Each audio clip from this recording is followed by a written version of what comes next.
Olá, colegas! No vídeo de hoje nós vamos tratar das licitações das empresas públicas e sociedades de economia mista. Desde o primeiro vídeo eu tinha lembrado para vocês que a Constituição exigia um estatuto específico de licitações para atender às peculiaridades das empresas públicas e sociedades de economia mista, que afinal de contas até muitas vezes concorrem com a iniciativa privada, precisam de mais agilidade, por aí vai.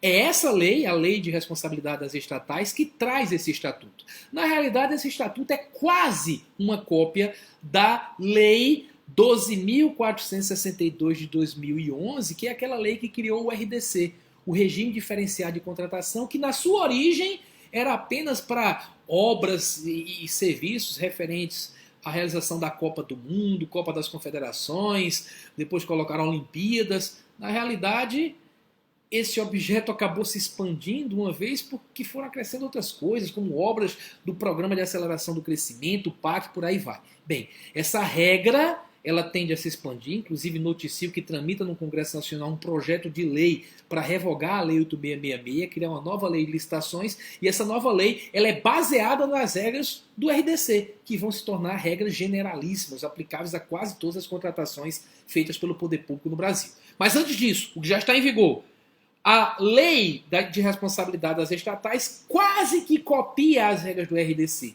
O problema é o quase. Em prova de concurso público, as bancas gostam justamente de tratar dessas diferenças. E são essas diferenças que nós vamos enfatizar agora, nesse vídeo.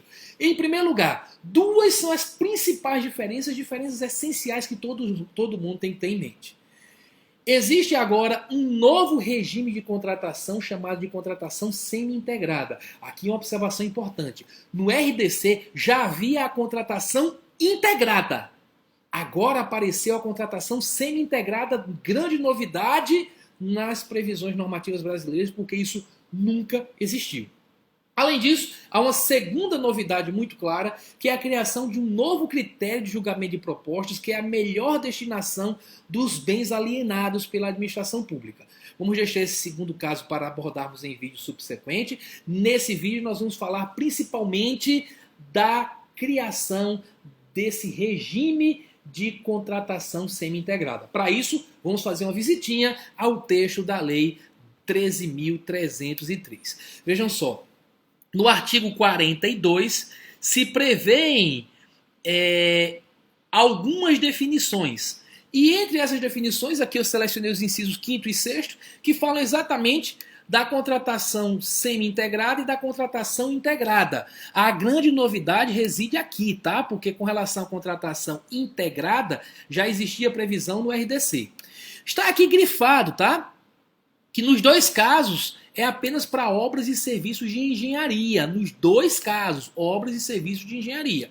Alguém pode dizer, mas Ricardo, aqui eu também estou vendo falar em montagem, em realização de testes, pré-operação, demais operações. Bem, meus amigos, tem muita coisa aí. Mas sempre decorrências, coisas acessórias às obras e serviços de engenharia que tem que ser efetivamente o objeto da contratação. Aqui eu grifei de verde, aqui, olha, se fala em projeto executivo e embaixo em projeto básico e executivo, e nesse ponto reside a principal diferença, que eu tenho certeza que é a diferença que mais vai ser abordada nas provas de concurso público. Olha só, quando se fala em licitação, se fala, principalmente para obras e serviços de engenharia, claro, se fala em dois tipos de projeto, o básico e o executivo. O projeto básico sempre tem que constar, essa sempre foi a regra, sempre tem que constar como anexo do edital de licitação. Porque é ele que define com precisão quais são as características do objeto licitado. Para que eu possa fazer uma proposta na licitação, eu tenho que saber exatamente o que eu vou ter que fazer, qual é o objeto da licitação. E o projeto básico traz essas características essenciais. O projeto executivo, como o próprio nome diz como vai ser executado aquele objeto que consta lá do projeto básico, certo? Então, é comum, a regra seria que o próprio edital de licitação tivesse um projeto básico e um projeto executivo como anexos. Nesses casos, quando os dois aparecem como anexos, quem elaborou um ou outro elaborou os dois, não pode participar do certame licitatório. Isso está na Lei 8666, está na lei do RDC, bem se espalha pelas leis de licitação existentes no Brasil. Por um motivo bem óbvio, né? Quem elabora o projeto, tanto básico quanto executivo, tem bem mais condições de fazer uma proposta. Parte de uma vantagem que não é aceita num estado em que que a administração deve atuar com isonomia. Aliás, se o cara fosse elaborar o projeto sabendo que iria participar da licitação, a gente poderia até imaginar que ele espertamente poderia colocar algumas características no projeto para direcionar a licitação para ele mesmo.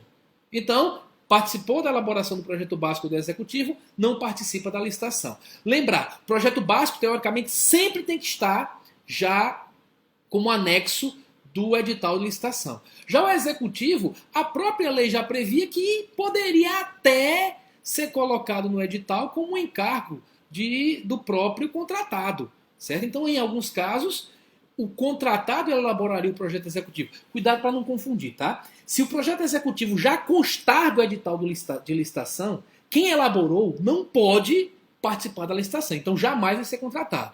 Ok? Agora, se o edital previr como encargo do contratado a elaboração do projeto executivo, aí, claro, o próprio contratado que vai executar a obra também vai fazer o projeto executivo. Então, a chave é verificar se já consta do edital o projeto executivo. Se constar, paciência, o contratado, ele não pode ser, o licitante, aliás, não pode ser quem elaborou esse projeto executivo.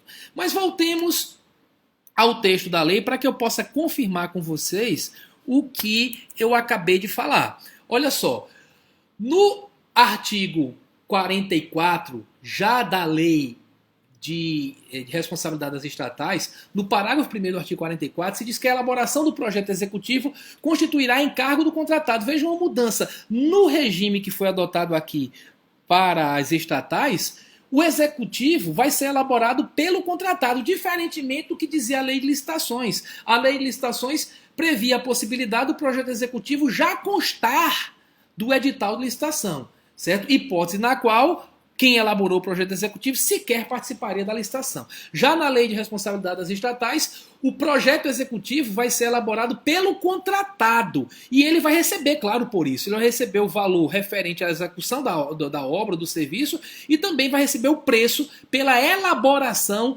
do projeto executivo, conforme já terá sido previsto no próprio edital. Além disso, eu quero chamar a atenção que a Lei 12.462, que é a lei que previa o regime diferenciado de contratação, aquele para a Copa do Mundo, Olimpíada, e que no final das contas acabou sendo usado para outras coisas, diz que é vedada a participação direta ou indireta nas licitações de que trata essa lei. De quem? Como eu falei para vocês, a regra, a pessoa física ou jurídica que elaborou o projeto básico ou executivo não pode participar da licitação.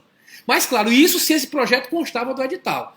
Porque o parágrafo 2º diz: o disposto no caput desse artigo não impede, nas licitações para a contratação de obras ou serviços, a previsão de que a elaboração do projeto executivo constitua encargo do contratado, consoante preço previamente fixado pela administração pública. Olha só, alguém pode dizer, pô, que confusão. Na realidade é bastante simples. Lei de licitações, a mais antiga, a ideia é projeto básico junto com o edital, projeto executivo junto com o edital, e quem elaborou não pode participar, ou elaborou um ou outro, não pode participar da licitação. Apesar de haver possibilidade do executivo ser colocado para o contratado. Mas nesse caso, obviamente, o projeto executivo não consta já do edital. O cara que foi contratado já elabora o projeto executivo, além de realizar o objeto da contratação.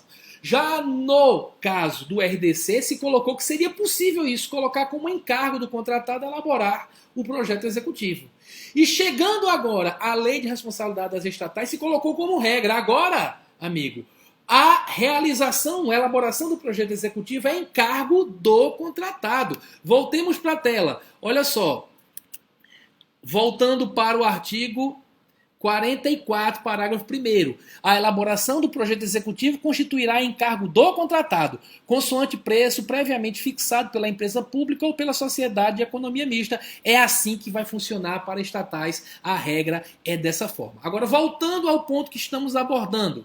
Contratação semi-integrada e contratação integrada. Qual é a diferença? Vejam, na contratação integrada, os dois projetos, está aqui grifado de verde, olha, os dois projetos, tanto o básico quanto o executivo, ficam a cargo do contratado. Então, quem é contratado faz tudo, desde os projetos básico e executivo até entregar a obra em condição de funcionamento. Olha, tudão. Projeto básico, executivo, execução de obra e serviço de engenharia, montagem, realização de testes, pré-operação e demais operações necessárias e suficientes para a entrega final do objeto, de acordo com o estabelecido nos parágrafos tais. Então, tudão. Já na contratação semi-integrada, o contratado vai realizar o projeto executivo tão somente. E só vale também para obras e serviços de engenharia.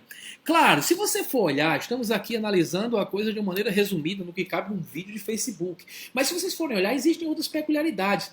Por que entregar para uma pessoa só a elaboração tanto de básico quanto de executivo quanto a execução da obra? Que é o caso da contratação integrada, que, relembro, já existia desde o RDC. Por que tudão? Se você for olhar a lei de responsabilidade das estatais, você vai perceber que lá se fala que essa contratação integrada é para obras de engenharia que demandem uma atividade intelectual maior, uma criação, fala de desenvolvimento, por exemplo, de novas tecnologias. Então, se você vai dar novas soluções, criar novas tecnologias, então que você elabore desde o projeto básico, que vai trazer até as características do que vai ser executado. A administração quer uma solução de engenharia tecnológica, novidade para aquele problema que ela não sabe nem qual é a solução exata, ela coloca na licitação, inclusive o desenvolvimento do projeto básico para ser realizado pelo contratante que vencer a licitação. Agora, em prova, não tenho dúvida alguma que um dos pontos que vai mais ser cobrado, que vai mais ser utilizado para montar armadilha, para pegar o candidato que não está preparado,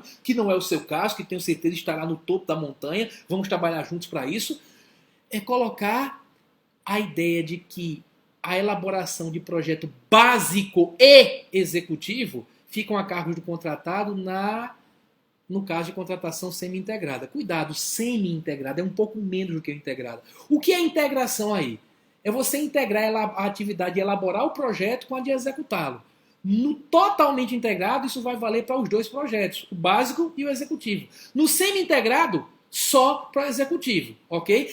Isso gera diferença prática grande? Gera. Por exemplo, se aquela ciclovia que caiu no Rio de Janeiro, né, a ciclovia Tim Maia, né, vocês devem lembrar que houve um problema no projeto básico e no projeto executivo. O problema constava nos dois projetos. Em nenhum desses projetos se previu a possibilidade do impacto das ondas no tabuleiro, não é o da baiana não, né? O tabuleiro da ciclovia, bater embaixo. Isso não foi previsto. Previram só impacto nos pilares de sustentação, ok? Aí o que acontece? Quem elaborou o projeto básico? Foi no regime tradicional, né? O projeto básico elaborado pelo poder público. A Secretaria de Obras do Rio delegou à Fundação GeoRio essa atividade. A Fundação GeoRio, responsável por licenciamento de obras ali, elaborou o projeto básico e não analisou a possibilidade do impacto das ondas no tabuleiro. Bem, a empresa que venceu a licitação elaborou o projeto executivo e também não considerou tal impacto, né? E aí ficou o jogo de empurra-empurra. A fundação e a prefeitura dizendo que a responsabilidade era do contratado, uma vez que, obviamente, na execução eles deveriam verificar essa possibilidade de impacto da onda no tabuleiro, e o particular que foi contratado dizendo, não, eu tenho que no projeto executivo detalhar o que foi previsto no projeto básico e não colocar mais informações. Então fica esse jogo de empurra-empurra. Se houvesse a contratação sido feita na sistemática de contratação integrada, tanto o projeto básico quanto o projeto executivo seriam de responsabilidade da contratada e hoje nós não teríamos dúvida de que a responsabilidade pela queda seria exclusivamente dela, ok? Então, nessa linha de raciocínio, atenção especial para essa novidade. A novidade, repito, é a contratação semi-integrada, ok? Vocês viram pelo caso lá do Rio que já existia essa possibilidade de elaboração do projeto executivo pela contratada. Mas a contratação semi-integrada tem outras peculiaridades que são detalhadas pela lei. Mas para a prova, o principal é lembrar, na contratação semi-integrada, a responsabilidade pela elaboração do projeto básico continua com o poder público. A semi-integração é a elaboração do projeto executivo pela contratada. Já no caso de contratação integrada, tanto os projetos básicos quanto o projeto básico quanto o executivo, né, ambos os projetos são elaborados pelo licitante vencedor do certame, que é o contratado. ok? No próximo vídeo a gente continua a tratar das peculiaridades, as diferenças da lei de responsabilidade das estatais no tocante às licitações a serem promovidas pelas empresas públicas e sociedades de economia mista. Até lá, bons estudos, tchau, tchau.